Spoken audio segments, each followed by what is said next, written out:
नमस्कार मंडळी, welcome back to my channel. I hope की तुम्ही सर्वजण मस्त आणि मजेत असाल।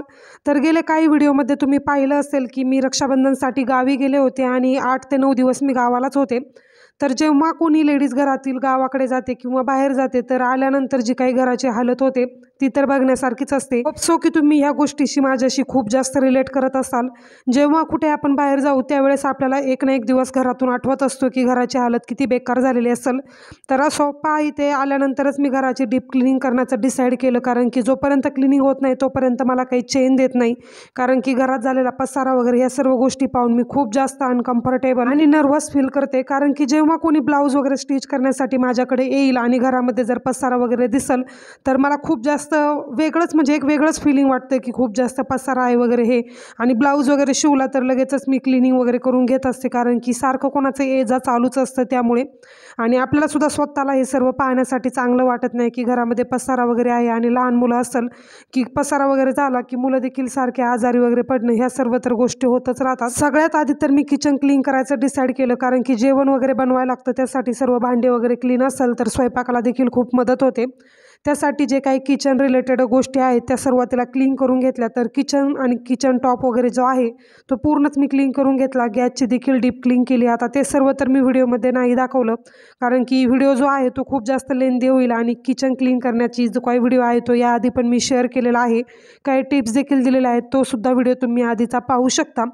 तर किचन कुकटॉप वगैरे क्लीन झाल्यानंतर जे काही अप्लायन्सेस वगैरे आहेत जे की आपण डेली यूजमध्ये यूज करत असतो तर हे सर्व मी सुरुवातीला क्लीन करून घेईल। त्यामध्येच मिक्सर असेल, फ्रीज असेल, ह्या सर्व गोष्टी सुरुवातीला क्लीन केल्या की त्यामध्ये ज्या काही वस्तू आणल्या आहेत त्या ठेवायला देखील खूप सोपं जातं। कारण की काही गोष्टी कमी झाल्या की नवीन काही गोष्टी ॲड होतच राहतात, त्यासाठी हे अप्लायन्सेस क्लीन करणं खूप जास्त गरजेचं आहे। आणि फ्रीजमध्ये तर खूप जास्त गोष्टी आपल्या राहतात नेहमीच, मिल्क वगैरे असेल किंवा बाकीच्या काही गोष्टी असेल त्या सर्व मी जास्तीत जास्त ठेवत असते। आणि केक रिलेटेड पण सर्व गोष्टी आहेत, त्यामुळे किचन आणि जे काही फ्रीज आहे त्याची डीप क्लीन करून घेतलं। आणि सोबतच मिक्सर जो काही वाईप्सने मी क्लीन करत असते नेहमीप्रमाणे तसाच मी क्लीन करते वाईप्सने, त्याने इझी जातं, तर ते सुद्धा मी क्लीन करून घेतलं। आणि गावाकडे गेले की बाहेर ये-जा होतं त्यामुळे स्किन देखील खूप जास्त टॅन होते आणि चेहऱ्यावरती व्हाईट हेड ब्लॅक हेड्स येण्यासाठी स्टार्ट होतात। तर काही एक एक्सपेरिमेंट मी केला होता नो स्ट्रिपबाबत, तो देखील मी पुढे तुमच्याबरोबर शेअर करणार आहे, त्यासाठी व्हिडिओ शेवटपर्यंत नक्की पहा। तर आता इथे इव्हिनिंगच्या वेळेस कपडे वगैरे चेंज केले, कारण की क्लिनिंग वगैरे म्हटलं की सर्वच कपडे खराब वगैरे होतात, त्यासाठी शॉवर घेऊन मी कपडे वगैरे चेंज केले। आणि आता इथे इव्हिनिंग स्नॅक्सचं मी प्रिपरेशन करणार आहे, सोबतच माझ्यासाठी चहा देखील ठेवला आहे। तर श्रावण महिना आहे तर मी तर श्रावणमध्ये नॉनव्हेज तर खात नाही, पण रामसाठी मी एग बॉईल करत असते। तर इथे 2 एग बॉईल करायला ठेवले आहे, साईड बाय साईड चहासुद्धा घेणार आहे। तर राम इव्हिनिंगच्या वेळेस जो काही स्नॅक आहे तो मी फ्रेश बनवते किंवा कधी कधी रेडीमेड माझ्याकडे बनवलेला असेल तर ते सुद्धा देते, पण एग मी त्याला दिवसातून देतच राहते। कधी तो 1 खातो, कधी 2 खातो, जर रिमेनिंग राहिलं तर श्रावण सोडून बाकी जे काही महिने होते त्यावेळेस मी खात होते किंवा त्याची करी वगैरे बनवायची। पण आता जर उरलेलं सुरलेलं असेल तर ते फेकूनच द्यावं लागतं, कारण की बाकी तर आम्ही खात नाही। त्यासाठी रामसाठी ते एग बॉईल करून घेते आणि त्यानंतर सकाळच्या ब्रेकफास्टसाठी जो काही मला नाश्ता बनवायचा आहे त्याचीसुद्धा तयारी करून घेते, किंवा सकाळच्या टिफिनसाठी जे काही द्यायचं आहे त्याचीसुद्धा साईड बाय साईड ह्याच वेळेस मी तयारी करून घेते। आणि संध्याकाळच्या जेवणाची सुद्धा तयारी करून घेते, जेणेकरून की संध्याकाळच्या वेळेस जास्त हेक्टिक नको, कारण संध्याकाळच्या वेळेस दुसरे प्लॅन असतात, कारण की ब्लाऊज वगैरे शिवले की त्याचे हुक्स वगैरे बसवणं किंवा व्हिडिओ एडिट करणं हे सुद्धा कामं त्याबरोबरच मी करत असते। तर सकाळी नाश्त्यामध्ये बनवणार आहे मी डोसा, त्यासाठी डोस्यासाठी लागणारं जे काही बॅटर आहे त्याची सुरुवातीला ते प्रिपरेशन करून घेते आणि साईड बाय साईड इव्हिनिंगच्या स्नॅकची सुद्धा तयारी करून घेते।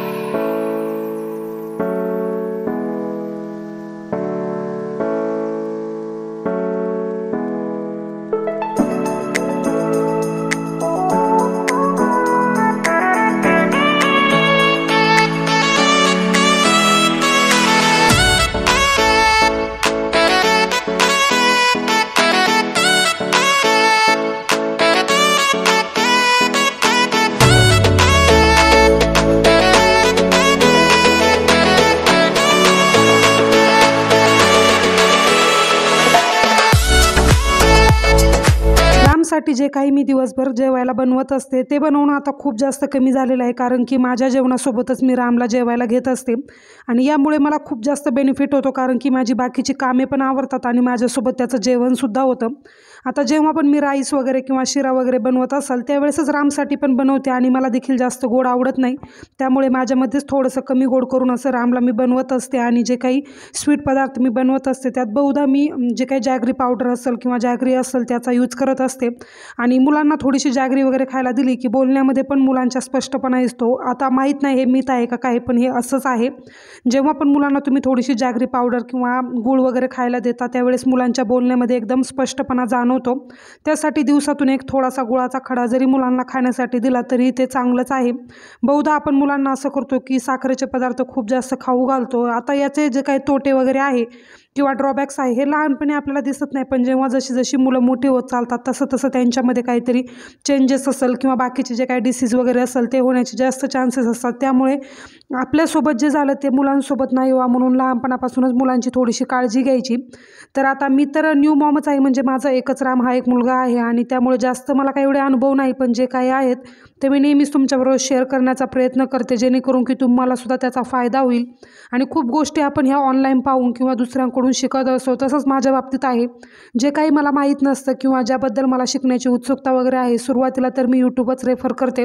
आता बहुधा आपण म्हणतो की खूप सारे गुरु असतात त्यांच्याकडून आपल्याला खूप सारखं पाहण्यासारखं किंवा शिकण्यासारखं मिळतं, पण यूट्यूब आणि मोबाईल देखील एक गुरुच म्हणेल मी, जिथे की आपल्याला खूप साऱ्या गोष्टी शिकायला भेटतात, अनुभवायला भेटतात. तर असं आहे. तर सोपा आहे. इथे माझा चहा पण बनून झालेला आहे. आता सोबत रामसाठी पण थोडासा चहा आणि त्यामध्ये जास्त प्रमाणात मी दूध ॲड करते, कारण की जेव्हा पण माझी चहा घेण्याची वेळ असते त्यावेळेसच रामला चहा दूध मी सोबत देते, कारण की असं जर नाही केलं तर राम लगेच चहासाठी हट्ट करतो. त्यामुळे त्यालासुद्धा थोडासा चहा मी देत असते आणि त्यामध्ये थोडंसं दूध ॲड करते, जेणेकरून काय होतं की दुधाचं प्रमाण पण त्याच्या पोटामध्ये जातं, कारण की दूध जर मी सेपरेट दिलं तर तो अजिबात पित नाही. त्यासाठी थोडीशी पेडियाश्युअर वगैरे ॲड करून मी त्याला दूध देत असते. आता सोबतच मला एवढं काम वगैरे झालं होतं तर थोडीशी भूक पण लागली होती, त्यासाठी 2-3 रस्क मी घेतले होते सोबत आणि चहा आणि रस्क आता एन्जॉय करेल आणि माझ्यासोबत रामसुद्धा थोडंसं खाऊन घेतो. आता खूपदा असं झालं की मध्ये मी खूप गोडाचे पदार्थ स्वीट पदार्थ बनवायचे, त्यामुळे राम खूप जास्त त्या गोष्टींना हॅबिच्युअल झाला होता. खूप वेळा गोड खाण्याचाच हट्ट करायचा, पण आता जसं मी घरी गेले तसं तिकडे गेल्यानंतर त्याची थोडीशी सवय मोडली आणि तिकडे गेल्यानंतर कसं होतं की आजी बाबा यांच्याकडे खूप जास्त लाड पुरवले जातात, त्यामुळे मुलं खाण्याचा सुद्धा हट्ट करतात आणि तिथे गेल्यानंतर कधी कधी गोड खायचा, पण माझ्यासोबत जेवण वगैरे असेल किंवा मी क्लासला गेल्यानंतर पाठीमागे जेवण वगैरे सर्व ते बनवून घालायचे, त्यामुळे काही प्रॉब्लेम आला नाही आणि व्यवस्थित त्याचं तिचं मन रमलं आणि खूप जास्त त्याने एन्जॉय देखील केलं. तर आता रामचे एकसुद्धा बॉईल झाले होते, तर जो काही येल्लो पार्ट आहे तो मुलांना द्यायचा नाही, कारण की आपण मोठे जरी तो येल्लो पार्ट खात असेल तरी आपल्या घशात गुंततो. तसंच असतं मुलांचं सुद्धा, जो काही व्हाईट पार्ट आहे त्याच्यामध्ये प्रोटीनचं प्रमाण जास्त असतं, त्यामुळे व्हाईट पार्ट घालायचा आणि येल्लो डिस्कार्ड केला तरी चालेल किंवा तुमच्या खाण्यामध्ये वापरला तरी चालेल. तर इकडे येत असताना मी पाहिलं की स्किन खूप जास्त टॅन झाली होती, त्यामुळे मेडिकलमध्ये आवर्जून थांबून मी माझ्यासाठी एक चारकोल फेस मास्क आणि जे काही नो स्ट्रिप येते म्हणजे ब्लॅक हेड्स किंवा व्हाईट हेड्स रिमूव्ह करण्यासाठी तर ती घेतली. पण आल्यानंतर एक दिवस तर कामामध्ये गेला आणि त्यामुळे नेक्स्ट डेला ठरवलं की थोडंसं सेल्फ पॅम्पर पण करूयात, कारण की खूप वेळा असं होतं की कामामध्ये आपण खूप जास्त गुंतून जातो आणि स्वतःकडे अजिबात लक्षच देत नाही. आणि माझी जी काही स्किन आहे ती ऑइली स्किन टाईप आहे आणि खूप जास्त ॲक्ने प्रोन आहे, त्यामुळे मला खूप वेळा प्रॉब्लेम येतो, त्यामुळे मी अशीच काळजी घेत असते. तर तर डॉक्टर रॅशलचं मी फर्स्ट टाईम बांबू चारकोल जी काही नो स्ट्रिप आहे ती यूज करणार होते. आता आय डोंट नो की हे कसं वर्क करणार आहे काय. इतर दिवशी तर मी चारकोल जे काही फेस मास्क येतं ते यूज करायची, पण नो स्ट्रिप मी आता सेकंड टाईम यूज करत आहे. सुरुवातीला एकदा मी यूज करत होते, पण आता त्याचा ब्रँड मला माहीत नाही नक्की. ती मी ऑनलाईन जे काय आपलं पर्पल ॲप आहे त्याच्यावरून मागवायचे, तर आता मेडिकल शॉपमधून आणली होती. आता प्राईस देखील माझ्या लक्षात नाही राहिलेली किती होतं आणि एका पॅकमध्ये 3 येतात, तरी ते मी एकच यूज केली होती. सिम्पली नोज जी आहे ती थोडीशी क्लीन केली आणि त्यानंतर थोडंसं पाणी अप्लाय करून त्यावरती जी काही स्ट्रीप होती ती स्टिक केली. तर पाहू शकता थोडेसे व्हाईट हेड्स तुम्हाला स्ट्रीपवरती दिसत असेल. आणि जेव्हा मी ह्या नोज स्ट्रीप ऑनलाईन घेत होते त्यावेळेस असे व्हाईट हेड्स निघलेले अजिबात त्यावरती दिसून यायचे नाही, पण तरी पण मी यूज करत होते की थोडंसं सॅटिस्फॅक्शन की नोज देखील क्लिअर होईल. आणि नोजवरती जर जास्त पोर्स आणि ब्लॅक हेड्स व्हाईट हेड्स असतील तर समोरून पाहणारा देखील ते चांगलं वाटत नाही. आणि क्लीनअप वगैरे तर वीकली एकदा केलंच पाहिजे, जेणेकरून की चेहऱ्याची काळजी पण घेतली जाते आणि चेहरा देखील क्लीन राहतो. तर जसं मला वेळ भेटेल तसं मी सेल्फ रुटीन हे जे काय आहे पॅम्परचं ते तर करतच असते.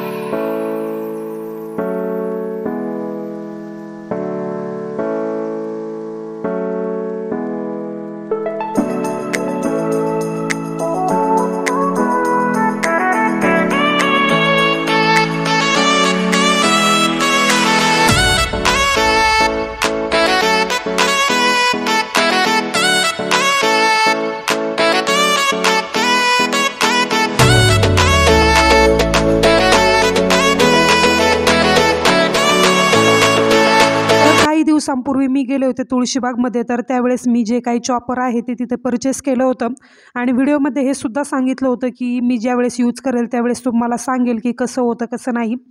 तर आज मी यूज करत होते, तर आय थॉट की चला व्हिडिओमध्ये पण शेअर करूयात. तर जो काही तुळशीबाग शॉपिंगचा व्हिडिओ होता त्यालासुद्धा तुम्ही खूप जास्त प्रेम दिलं आणि त्याचे जे काही व्ह्यूज वगैरे आहेत ते सुद्धा छान आहेत. अजून जर तुम्ही तो व्हिडिओ पाहिला नसेल तर मी डिस्क्रिप्शन बॉक्समध्ये तुम्हाला त्याची लिंक देते, तुम्ही तिथे जाऊन चेक करू शकता. तर पहा, सुरुवातीला जे काही अनियन्स आहे ते मला कट करून घ्यायचे होते, कारण की ते जे काही आपला पनीर मसाला असतो तो बनवायचा होता.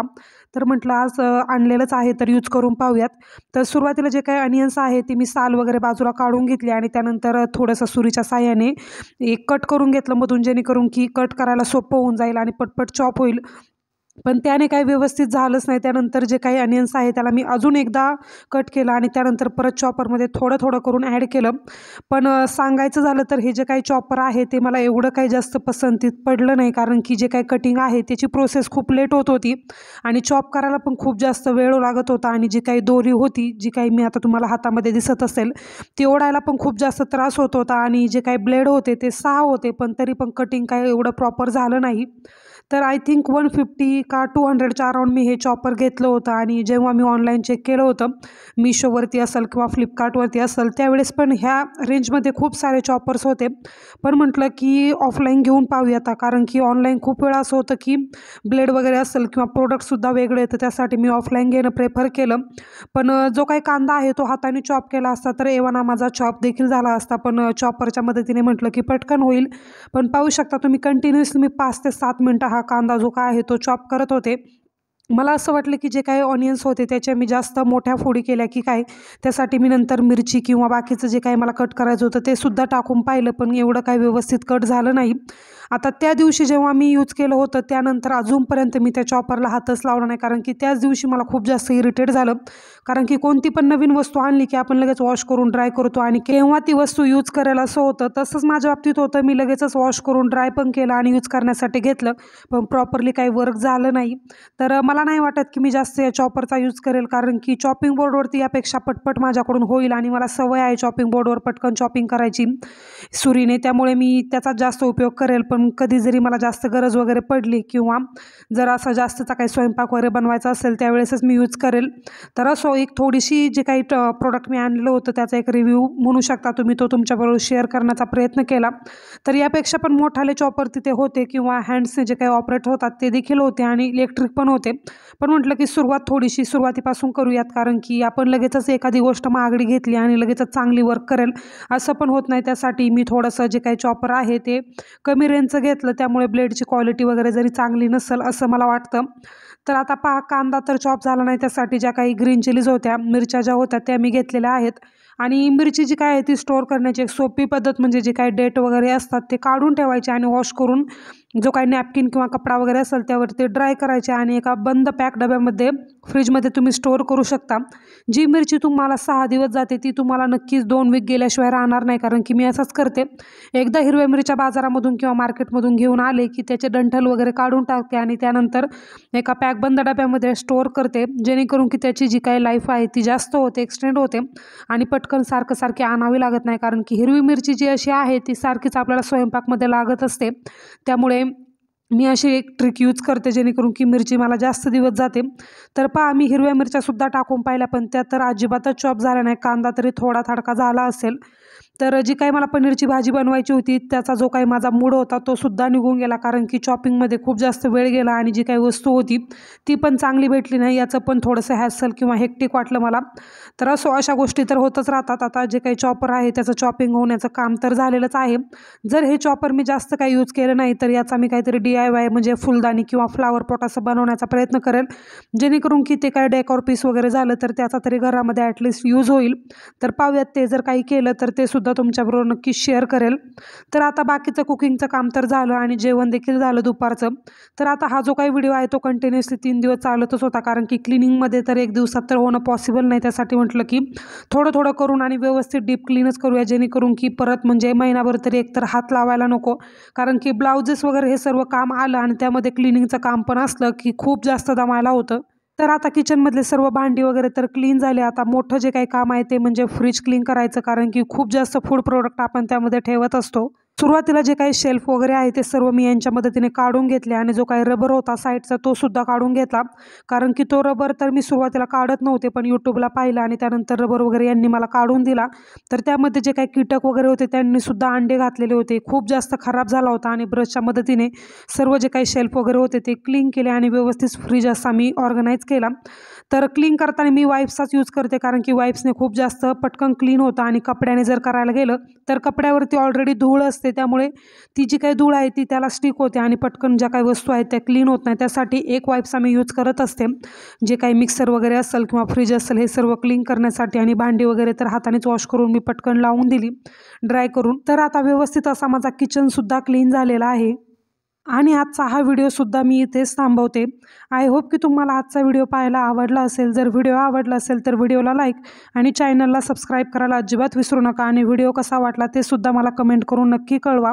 तर चला भेटूयात अशा छानशा नवीन व्हिडिओमध्ये. तोपर्यंत सर्वांनी काळजी घ्या. Bye and take care.